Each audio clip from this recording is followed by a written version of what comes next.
Many of you have become angry at the Daily Wire's attitude towards soccer, and I want you to know I understand there are two sides to this issue.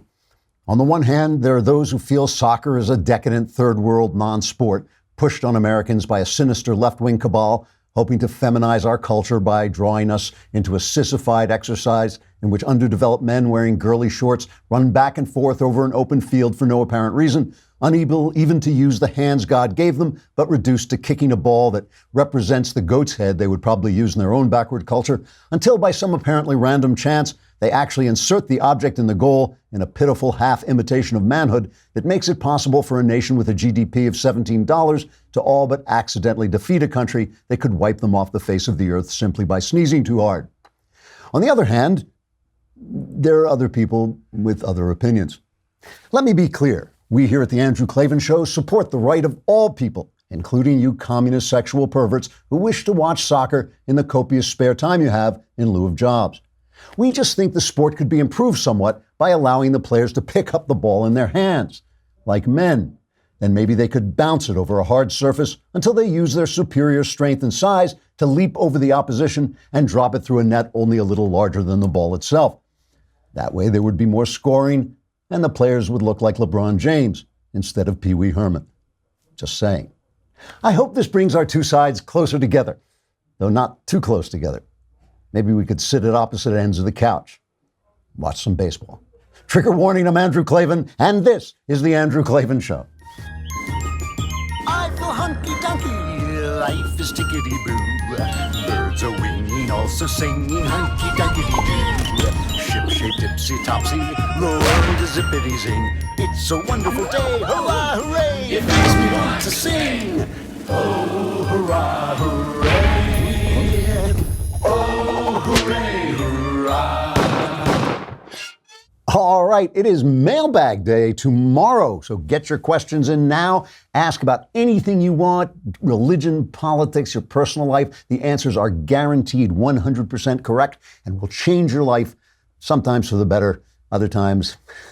What you do is you go on the Daily Wire page, hit the podcast thing up at the top. It'll take you to Andrew Klavan podcast, and then hit the mailbag and write in your questions. But you got to be a subscriber. Lousy $10 a month, all your problems solved. It's the best deal on the internet today. Also, in a special live stream this coming Monday, July 2nd at 7 p.m. Eastern, we'll be joined by our special guest, Jordan Peterson, and we'll celebrate Independence Day with a Canadian. I don't know why, but the Daily Wire's God King, Jeremy Boring, will descend upon us and host a new edition of Daily Wire Backstage with me, Ben Shapiro, and Michael, what's his name? Knowles, to look back on our country's birth and look ahead to its future. Subscribers will even be able to write in live questions for us to answer on the air. That's this Monday, July 2nd at 7 p.m. Eastern, 4 p.m. Pacific with special guest Jordan Peterson. You can find our special live stream on Facebook and YouTube, so do not miss it. And we got Sebastian Gorka coming up right in a few minutes, so you want to see that as well, though you got to be a subscriber if you want to just watch the whole thing here on the Daily Wire.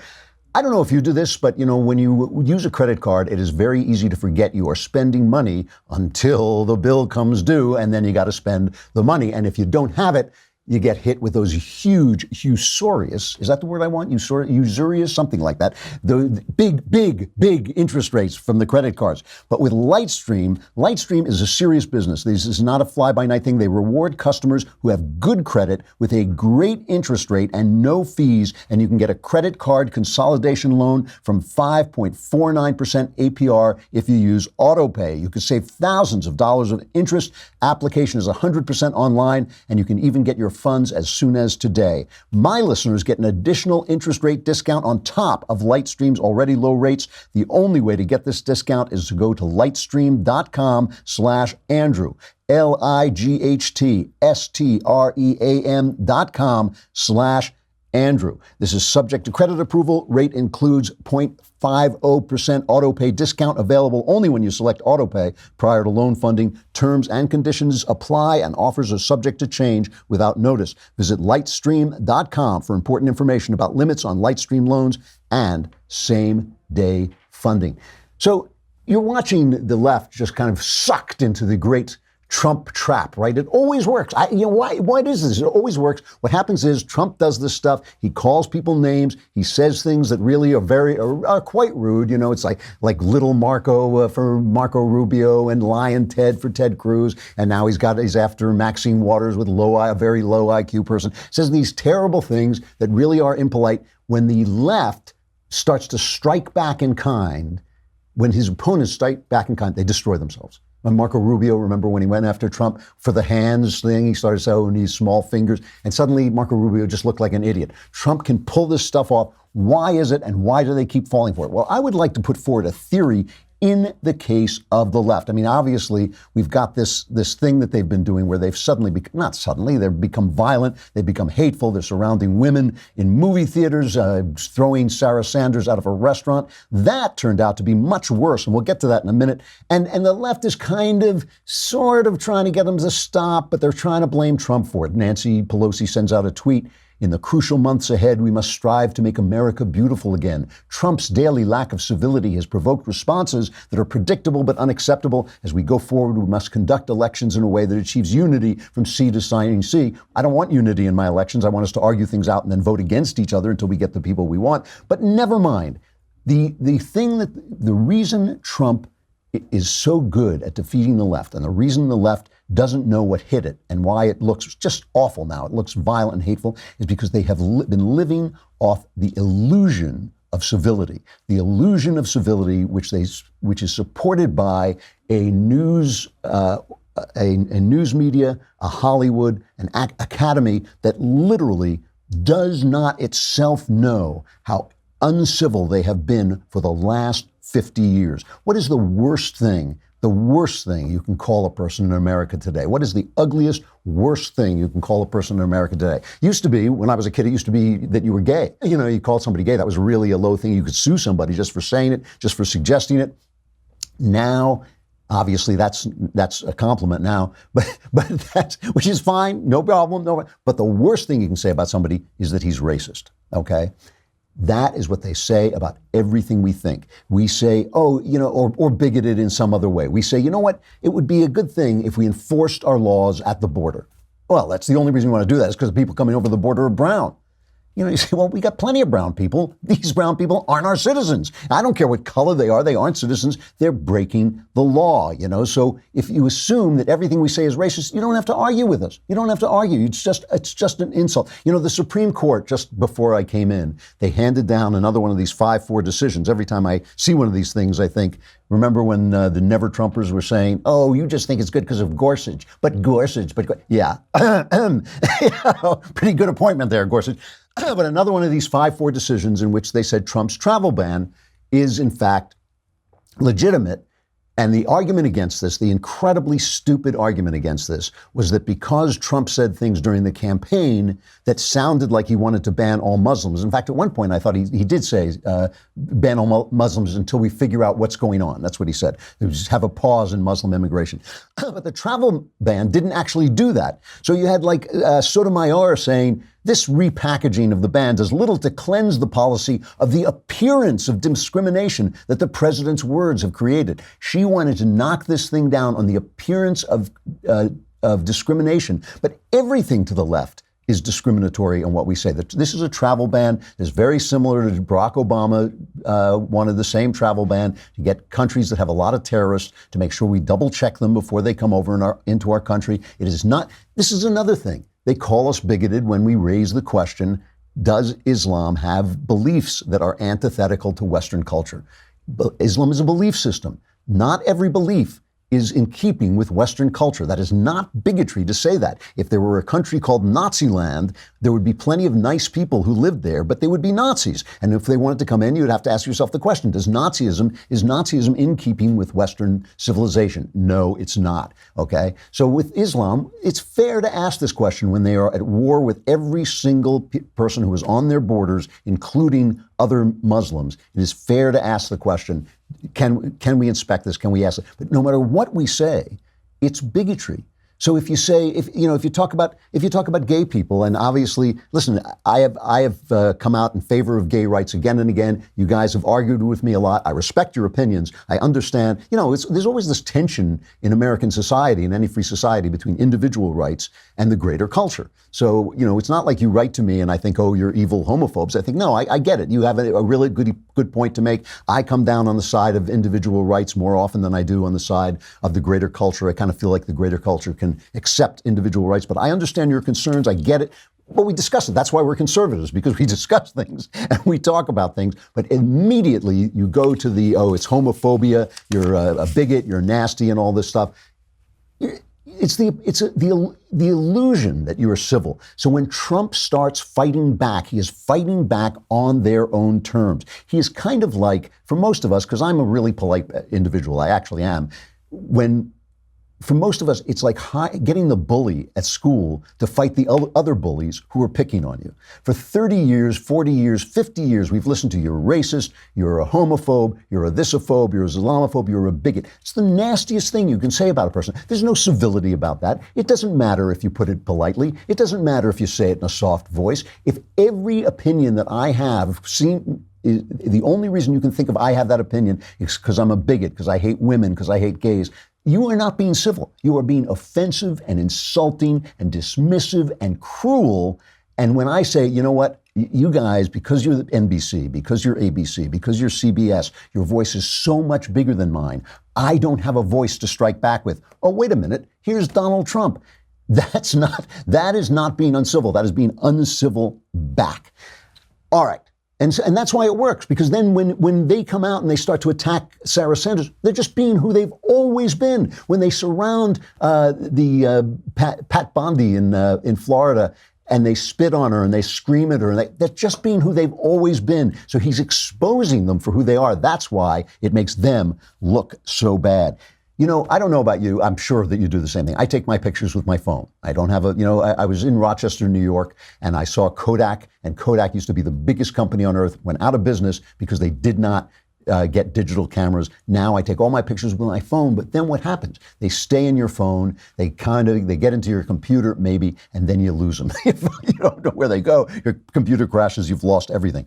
Keepsake Frames is the easy way to frame photos from your phone in seconds. It's easy. You just download the Keepsake Frames app, upload a photo, choose a frame, it's done. Keepsake Frames are shipped direct from the studio, so prices start at just $25, and shipping is always free. Keepsake Frames bring your digital photos to life without the time or cost of going to a frame shop. And now, through July 4th, they're offering an incredible deal for our listeners, 30% off your first order when you use promo code Klavan. Download the Keepsake Frames app and get 30% off plus free shipping when you use promo code Klavan. That's 30% off with the Keepsake Frames app, promo code Klavan. And we know them asking always the musical questions. How do you spell Klavan? It's Klavan. So this thing with Sarah Sanders was much worse. She goes to the Red Hen in Lexington, Virginia. What was it, 11 East Washington Street, just in case you want to drop in. And she goes there. They tell her to leave, but it was worse. She was with her family. Here is Mike Huckabee, Sarah's dad, telling what happened after they threw her out. Once Sarah and her family left, and of course Sarah was asked to please vacate, Sarah and her husband just went home. They had sort of had enough. But the rest of her family went across the street to a different restaurant. The owner of the Red Hen, because nobody's told this, then followed them across the street, called people, and organized a protest, yelling and screaming at them from outside the other restaurant and creating this scene. One of the members of Sarah's in-laws who were there, by the way, most of her in-laws, not her mother-in-law and father-in-law, but most of them are very liberal. And one of them walked out and said, look, I don't like Trump. I'm not a supporter. I'm a far considered liberal. But you guys are embarrassing me, and you're not helping the cause. It was ironic that, and he said, Sarah's not even here. You're yelling and screaming at somebody who's not here. This is what the left has been reduced to. It's really tragic. It's, I don't know if tragic is the word, but it is embarrassing because it's who they are, because it is really, obviously not everybody who votes Democrat is like this, but so many people, because they hang out with only people they know. See, the right doesn't have this problem because we're surrounded by Hollywood, because we're surrounded by the Academy, because we're surrounded by journalists. We hear left-wing arguments all the time. We learn to fight them in our minds. We learn to think back against them. They never hear from us. They do not understand that so much of what they say is offensive. They do not understand how deeply, deeply cutting, mean, cruel, and stupid it is to respond to every opinion you disagree with by calling it racist. They don't get it. And so when he's talking about them chasing a left-wing couple, right? Sarah's other in-laws, right? They're talking about chasing a left-wing couple, and these left-wingers saying to this is, you're coming after your own at this point. And yet, if you go on MSNBC, where the liberals gather, right, they are defending this. They are defending it. Take a look at cut number 1. If there are babies in cages over here, are you still going to be able to go out in polite society and have dinner with the democratic citizens of your country? You reap what you sow. The folks who work for him, who are part of this remarkably unconventional administration, and that's putting it as politely as I can on a Monday, I don't think should be surprised at this reaction. I mean, are folks surprised at what they've gotten? Did they not know what they were voting for in terms of tone, tenor, substance, all of it? I think the Trump administration lecturing anyone, Trump administration and their allies lecturing anyone on civility is ridiculous. You know what? Let's talk about something that actually matters in people's lives, which is these kids and their parents, and talk less about the treatment of Sarah Huckabee Sanders and more about the children who are dealing with this. What would an appropriate response look like? How polite do we have to be to people that are putting babies in cages? I would say that we don't have to be polite to those folks. I would say that polite discourse is inappropriate when there are babies in cages. But she's being incredibly dishonest because there were babies in cages, I love the way they come up with these phrases. They're very good at it, really. Babies in cages during the Obama administration, but Obama wasn't shouted down. None of his people were shouted down. He was the light worker, he was the savior. It's all nonsense. This is just the fact that they don't like the fact that Trump is doing conservative things, and they are working. The country is doing better. The world is doing better. Our foreign policy is working. They just hate, and everything they accuse us of, this is the other thing, everything they accuse us of, they do. This thing about Trump being the authoritarian. Sarah Sanders gives her first press conference after being hounded out of this restaurant, and they say to her, this is cut number 4, they say to her, are you going to do nothing? Aren't you going to do anything about the immigration problem? Why don't you just make a law? Listen to her response. Congress acts, nothing is actually going to change. The administration is not changing anything right now when it comes to justice. You mean, are we walking around making up laws? No, because we're not the Obama administration. We're actually trying to enforce the laws that are on the books. We're actually asking Congress to do their part in the process and pass new legislation that will fix our immigration system. Nothing is actually changing on the ground. The president is complaining about judges and saying that we shouldn't have all these judges and people who come over should just be put out. But nothing is actually going to change. He's just complaining about the process as it stands now. Things that we have the ability to do administratively, we are working to do. But again, Congress is the only one that has the ability to write law, and we hope they'll do that. So they accuse us of the most vile things simply for disagreeing with them. That's the first thing. They accuse us of what they are guilty of doing. They do that all the time. But the other thing, and possibly the most important thing, is the way they wrap us in the mental prison of political correctness in order to silence us. There was a thing that happened the other day with David Bossie. David Bossie from Citizens United, a guy I know, I like him. He's on Fox News. And this is important. It's important that it's Fox News because it's important to show that it has gotten into the minds of conservatives. And he's arguing with another guy. I don't know who this is exactly, but it's a black guy. And they're having a back and forth about immigration. And listen to what David Bossie says.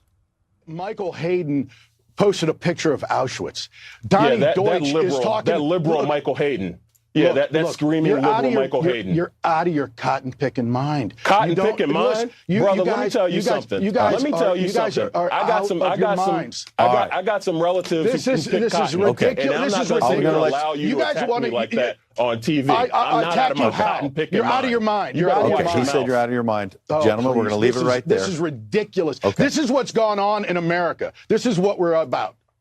Now, I'm sorry, but the phrase cotton picking mind is not a racial phrase. He was suspended. David Bossie was suspended by Fox for a week because they have to prove to their audience, because the left so owns the culture, they have to prove to their audience that that was not a reference to slavery, which it's not. Cotton picking is a word that people use to get around cursing, basically. So you're out of your so-and-so mind. Instead of you say you're out of your cotton picking mind. It's an old phrase. If David Bossie were a bigot, if he were a racist, he wouldn't have used it. He would have been too careful not to expose himself. But because he's dealing with this man as man to man, he's dealing with a man to man, he said to him what he would have said to me.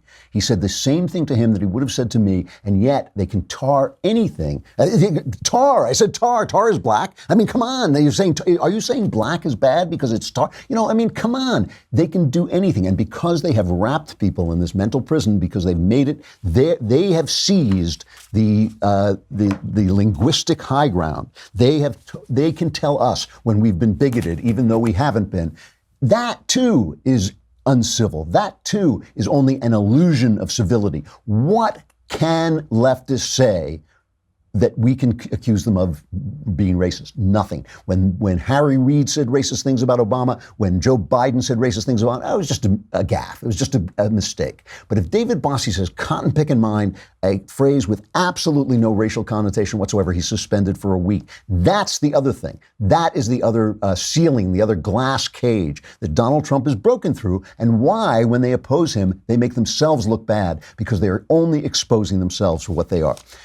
Our friends at Wondery, who also do podcasts and do some terrific podcasts, they have one that has got a terrific story to tell. It's called Inside Jaws, and it takes you on an immersive journey through the making of 1975's pulse-pounding hit film, Jaws, the first ever summer blockbuster. You'll follow one of the most prolific filmmakers in history, Steven Spielberg, from the making of his first 8mm Western as a young Boy Scout to the rocky production and groundbreaking release of a movie that changed the film industry forever and instills a healthy fear of the water in millions of people around the world to this day. This is a tale of guts and glory you won't want to miss. I know part of the story. It's an amazing story. And this film, I saw this film in the theaters when it came out, to show you how old I am. I walked out of there. I was shocked I wasn't underwater.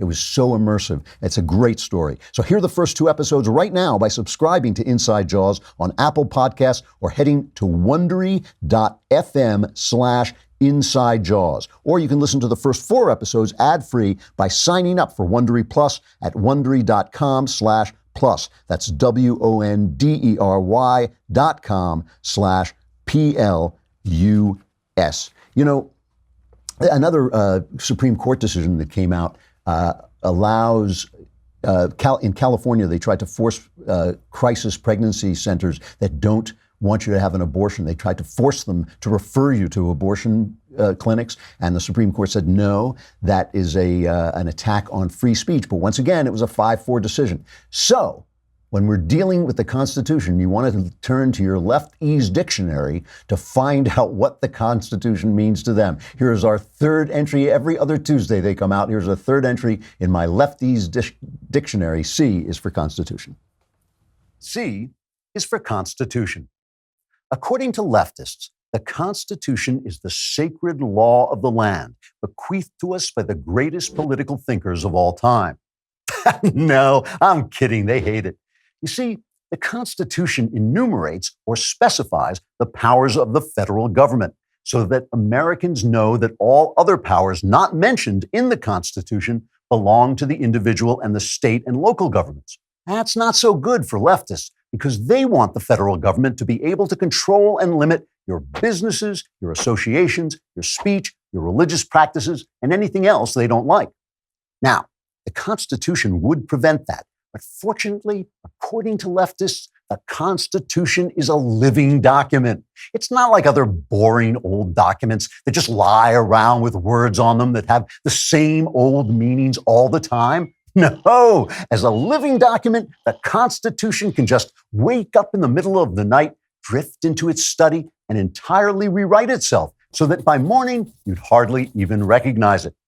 For instance, the Constitution used to give the federal government absolutely no power to regulate what laws the states made regarding sex or marriage or abortion. And that was no good because leftists know exactly what everyone should think and do about sex and marriage and abortion. So there shouldn't be any disagreement allowed. But remember, the Constitution is alive. So one day, our living Constitution was sitting out on the back porch, washing down a brie-smeared slice of almond cake with a glass of Chardonnay, when suddenly it had a wonderful idea and leapt up from the porch swing so very quickly that the New Yorker fell from its lap before it even had a chance to finish the 30,000-word essay on the life of French feminist lithographer Louise Hervieux. I know the Constitution said I'll just insert some new words into the penumbra of my emanations. You won't be able to see the words. In fact, you won't be able to see the penumbras and emanations either. But you'll know the new words are there all right because 5 unelected justices will say they're there, and that will make them magically appear. And lickety-split, as quick as you can say democracy is a thing of the past, the Constitution rewrote itself and now allows the federal government to do just about anything it wants. Yes, a living document is an amazing thing. You can put all the words in it you like, and yet they still remain almost entirely meaningless until they mean exactly what leftists want them to. C is for Constitution. I'm Andrew Klavan, and this is the Leftese Dictionary. I love that guy. He's hilarious. Oh, wait, it's me. All right, we got Sebastian Gorka coming up, but we got a break from Facebook and YouTube. So come on over to the Daily Wire. You can listen to the rest there. And while you're there, you can subscribe. And if you subscribe for a lousy $10 a month or a lousy $100 for the entire year, you can ask questions in the mailbag tomorrow. Go to podcasts at the top of the page. Go to the Andrew Klavan podcast. Go to the mailbag. Ask any question you want about anything you want. I will answer them, and those answers are guaranteed correct. We will send you a parchment written guarantee. No, we won't. I'm lying. But, we will guarantee that they are correct, and they'll change your life on occasion for the better. Come on over to thedailywire.com. Sebastian Gorka is a military and intelligence analyst, a Fox News contributor, and the former deputy assistant to President Trump. He is also the author of the upcoming book, Why We Fight, Recovering America's Will to Win, which will be out July 24th. Sebastian, you have not sent me the book yet, so I haven't read it, but I will the minute I get a copy. I'll have you back to talk about that. How you doing? Good. I'm enjoying the penumbra of your emanations. I have the best penumbra. Everybody says so. I have the best penumbras and some excellent emanations as well. All right, I got so much I want to ask you about, but I want to start with they're not covering this enough. I want to start with what's happening in Turkey and in Iran. Let's start with Turkey. They've just had an election in which this clown, this guy, Erdogan, has been reelected. And now, basically, he has these new powers that make him almost the lone ruler. What do you make of this? Where is this going? I'm worried that Erdogan has been watching your show because he has become the God King of Turkey. Not only does he have more than 80% turnout at the elections, winning the elections, as of his re-election, he is now the prime minister. Well, no, he's done away with the office of prime minister, and now he is the president executive, which means he's the head of state and the head of government, which means he gets to do whatever he wants. I mean, this is the instantiation of neo-Ottomanism. He has now made himself the Sultan, the Caliph of Turkey, and now he wants to continue his project of re-Ottomanizing and destroying the Ataturk legacy. Drew, I was in Turkey for the first time, Christmas of 1988. And wherever you went, you'd see statues of Ataturk, you'd see murals, you'd see, homage to the man who created an incredibly successful secular Muslim state. Yeah. It's gone. It's all gone. I went back a few years ago. The statues have gone. The murals have disappeared. He has been erased from history because now they want to re-Islamize the state of Turkey and make it theocratic. And Erdogan is unfortunately succeeding.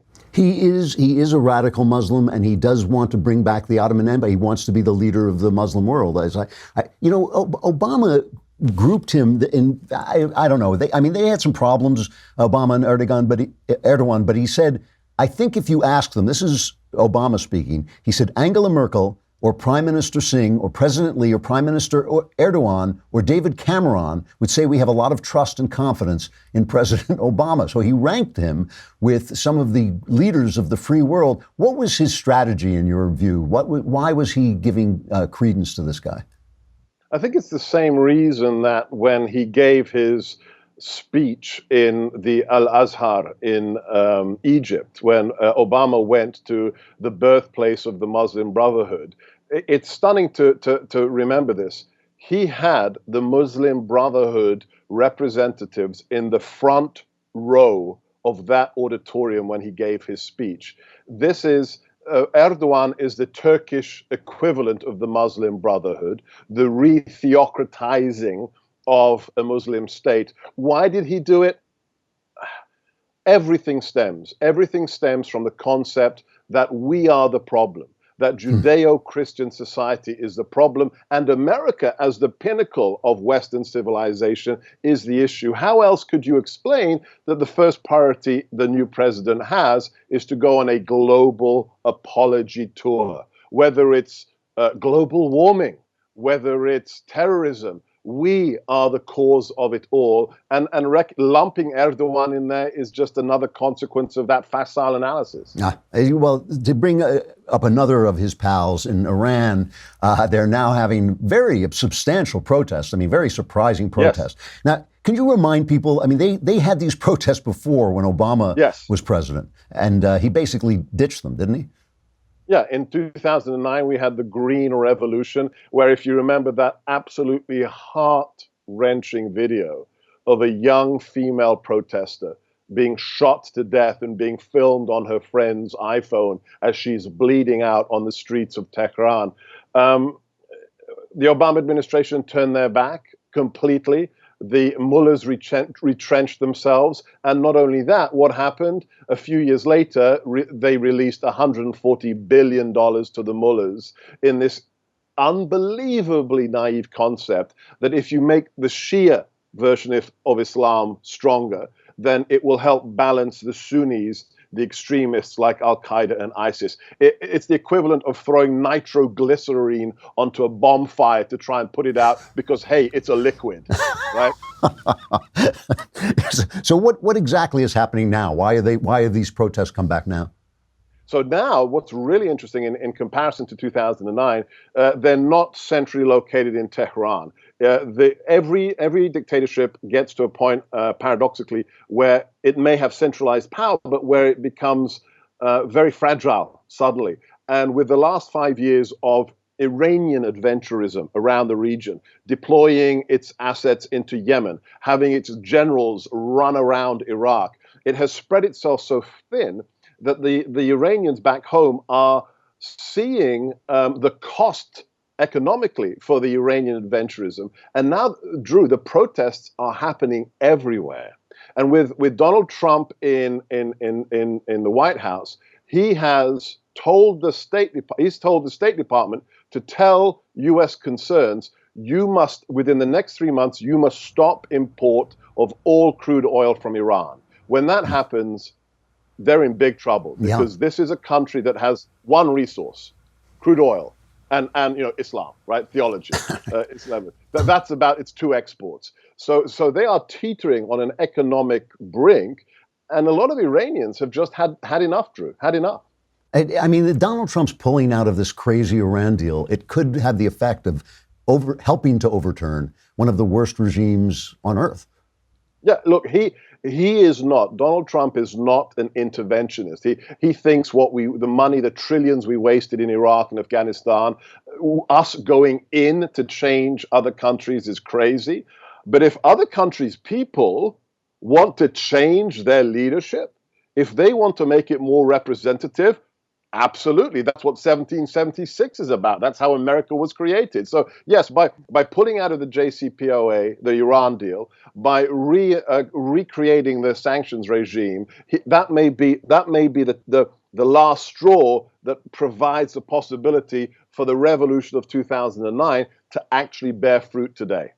So let's while we're talking about President Donald, let's bring this home. And before we talk about what the left is doing, which is insane, there does seem to be some confusion at the border. Today, they're reporting that they're not even really prosecuting illegals with families anymore. It's almost gone back to catch and release. Sarah Sanders says that's because they just don't have the resources. Is there confusion in this administration about how to deal with this, or are they looking for something that they don't have? No, I don't think there's confusion when it comes to policy. The policy is clear. What there is their manpower constraints on doing what has to be done. There is absolutely, I will, if there's a good book here, I'll swear in it. There will never ever be catch and release on our borders as long as Donald Trump is president. When he met with those angel moms, when he put those people in front of a camera to say, my children were murdered, Alyssa, these beautiful young girls' parents who invited to the State of the Union, 15-year-olds murdered by gang members here in the United States who had come into the United States under false pretenses. That commitment to the security of their nation will never be diluted by the president. But the left will use whatever, whether it's the cover of Time magazine, whether it's lying about the status of little girls who weren't separated from their parents, they will continue to use this as a hammer to bash the president. But at the end of the day, I think most Americans see through it. Do you? I mean, I'm wondering. Yeah. I'm wondering what people are thinking right now. I mean, it's very hard to tell what people are thinking right now about these attacks on people like Sarah Sanders, the Florida AG, yes. Women surrounded and mobbed. I mean, it's painful to me to just see it happening in America. How far do you think the left is willing to go with this? Well, look, a Bernie Sanders volunteer took a rifle and a handgun to a baseball diamond a few miles from where I'm sitting, and with a hit list of Republican senators and congressmen, and tried to kill them all, and almost murdered Steve Scalise. So how far will they go? They've already gone. I mean, we have members of the Black Bloc, the anarchist group, that have been assassinating police officers in the last 2 years, going out to target police officers. So if there's one side of the political debate that's normalized violence, it's the left. Donny Deutsch, think about this for a second. Joe Scarborough, Donny Deutsch, on national television, used the principle of collective guilt. They said, if you voted for Trump, you're evil, you're a bigot, you're a racist. Now, Drew, in the last 100 years, which regime most viciously used the concept of collective guilt? I'll give you a clue. It was run by a guy called Adolf with a bad mustache. Right. Collective guilt was the justification for the Holocaust. Whether you're Jewish, whether you're a homosexual, whether you're Catholic, you bear the guilt for what happened to Germany in World War I. And 6 million people were killed in the Holocaust. The collective guilt principle has been embraced by the Democrat Party, and that is very, very dangerous. Do you think the press, I mean, it really does seem to me that the press is giving shelter. A lot of people in the press are giving shelter to this kind of behavior. Is there any chance of them waking up, or are they so immersed? I mean, I don't believe that there is a single Trump voter in any position of authority in any network newsroom in the country. I would almost bet money that there is not a single person who has the authority to put a news story on the air who voted for Donald Trump. Is there any chance of them breaking out of this cocoon and thinking, let us at least address these 60 million people who voted for Trump? Look, I've never been to an AA meeting, but what's the first step of admitting of going through? What's the first step, Drew? You got to admit you have a problem. Yeah. You got to admit you have a problem. When is Jim Acosta, who goes on television to lambast a grandmother who called him out for being fake? He actually after she pillories him for being fake news, he has to whine about it on camera. When is Jim Acosta going to say, you know what, I'm fake news? When is Anderson Cooper going to say, having a viewership of 600,000 people on the most popular CNN show in America, when there's 320 million people who aren't watching my show, when is he going to say, well, therefore I failed? It's never going to happen. As long as you have people like Jeff Bezos treating the Washington Post as his pet vanity project, then the free market principles of having to actually make money don't apply. So the free market's not going to stop them. Their own egos aren't going to allow them to admit that they are liars. So it's just going to go on for another 7 years. So before I let you go, I want to ask you about this one other thing, this trade deal. I mean, this is the one place where a lot of conservatives have their backs up. We all like free trade. I like free trade. Obviously, Harley-Davidson moving some of its manufacture out of the country is it's spooky. You know, we're afraid. Look, Trump has got the economy going down the track like a fast train. It's amazing. But everybody's worried that he's going to start a trade war that's going to gut what he's done. What do you think his plan is here? Oh, I know what his plan is. Okay. I mean, when I was in Singapore, I spoke to him. Look, people need to understand that the tariff issue, the issue of quotas, has nothing to do with trade country by country. It's a negotiating tactic. Okay. The president understands that the international global economic system is skewed not to favor America. And this is his messaging to get it back to where it should be. That's all it is, Drew. So in other words, what he's saying is we're already in a trade war. I'm just accepting. No, Okay. When the EU quadruples the tax on our automotive products going into their countries, as opposed to how much we tax them coming here, who started the war? When Canada has a almost 300-point tax on U.S. milk products that hit farmers in America, who declared war first? The president doesn't want a trade war. He wants to reset things, but not with a cheesy plastic button like Hillary did. Don't knock the cheesy plastic button. I mean, that's just a cheap shot, Sebastian.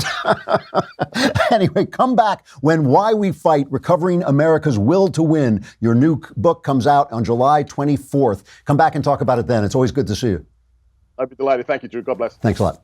All right, gentlemen, sexual follies. All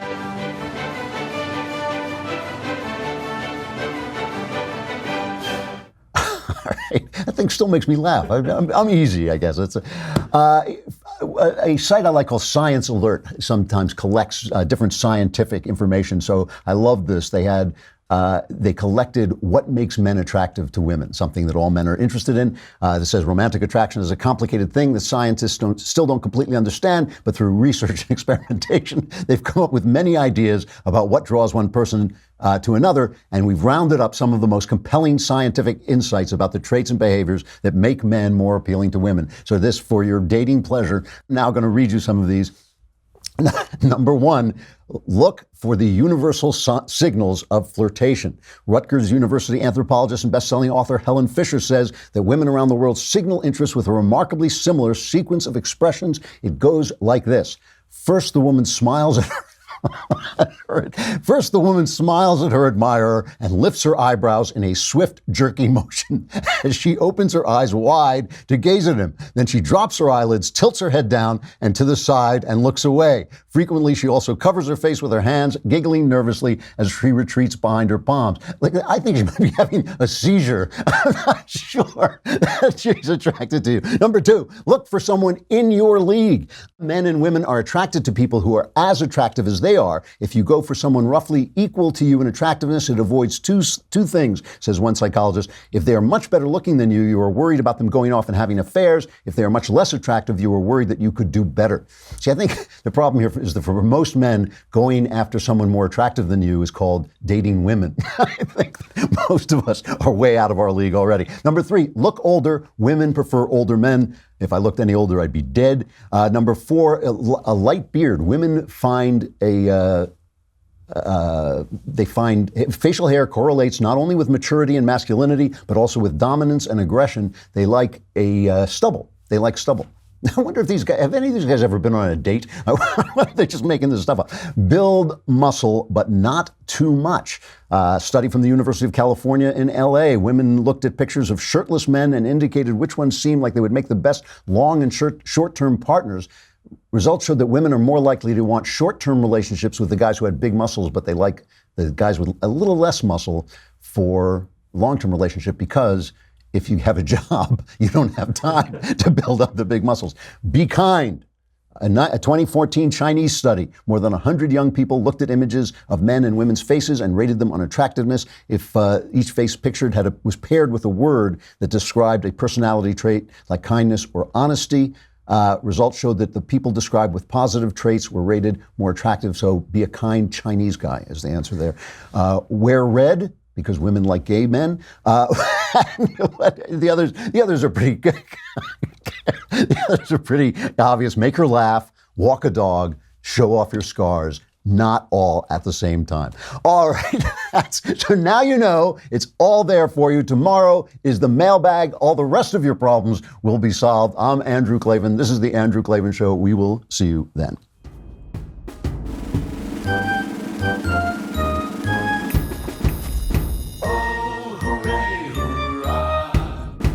The Andrew Klavan Show is produced by Robert Sterling. Executive producer, Jeremy Boring. Senior producer, Jonathan Hay. Our supervising producer is Mathis Glover. And our technical producer is Austin Stevens. Edited by Emily Jai. Audio is mixed by Mike Cormina. Hair and makeup is by Jesua Alvera. The Andrew Klavan Show is a Daily Wire Forward Publishing production. Copyright Forward Publishing 2018.